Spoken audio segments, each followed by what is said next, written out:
Okay, so I just started reading On Tyranny by Timothy Snyder, and I already need to talk to you about it, and I am 23 pages in, okay? In case you're not familiar, it is essentially a very basic, straightforward guide on 20 steps you can take to resist tyranny in your own country. I'm only on step 2, but I need to share this because it's incredibly apt for what we're dealing with right now. We tend to assume that institutions will automatically maintain themselves against even the most direct attacks. This was the very mistake that some German Jews made about Hitler and the Nazis after they had formed a government. On February 2nd, 1933, for example, a leading newspaper for German Jews published an editorial expressing this mislaid trust. Quote, "We do not subscribe to the view that Mr. Hitler and his friends, now finally in possession of the power they have so long desired, will implement the proposals circulating in Nazi newspapers. They will not suddenly deprive German Jews of their constitutional rights, nor enclose them in ghettos, nor subject them to the jealous and murderous impulses of the mob. They cannot do this because a number of crucial factors hold powers in check, and they clearly do not want to go down that road. When one acts as a European power, the whole atmosphere tends towards ethical reflection upon one's better self and away from revisiting one's earlier oppositional posture," end quote.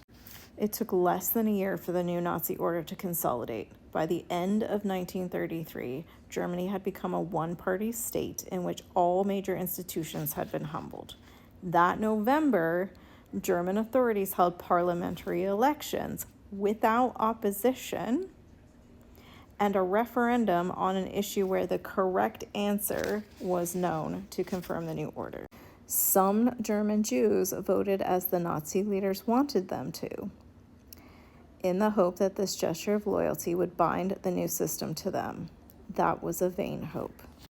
What they're saying there is that some Jews thought if they sided with the Nazis, they would be safe. We're seeing the exact same thing now with marginalized groups voting for Trump and his ilk because they think it will protect them. But history has shown time and time and time again that that is not the case. It doesn't matter if you're a woman or you're Black or you're Asian or Latino or whatever group you're from, queer, it doesn't matter. They will not protect you. Doesn't matter how many times you agree with them, how many times you prop them up, they will not protect you. And everyone else who is saying this couldn't happen here, it already has. And I don't mean right now. 1940s, so less than 100 years, there were concentration camps in this country that were used to hold Japanese Americans. They didn't care if you were American. If you had any Japanese ancestry or looked like you had Japanese ancestry, you were targeted. All the Hispanic people saying that they're going to be safe because they're US citizens. No, you are not. It has already happened here. It absolutely will happen again. 1000%. You are not safe because you are kissing up to them. I promise you. And you are not safe because you're an American citizen. If they do away with birthright citizenship, who knows how they'll apply that across the entire country? Because they can make it up as they go. They already are. The time to do something is now. We can't rely on our government to save us. We have to save ourselves. As always, resist,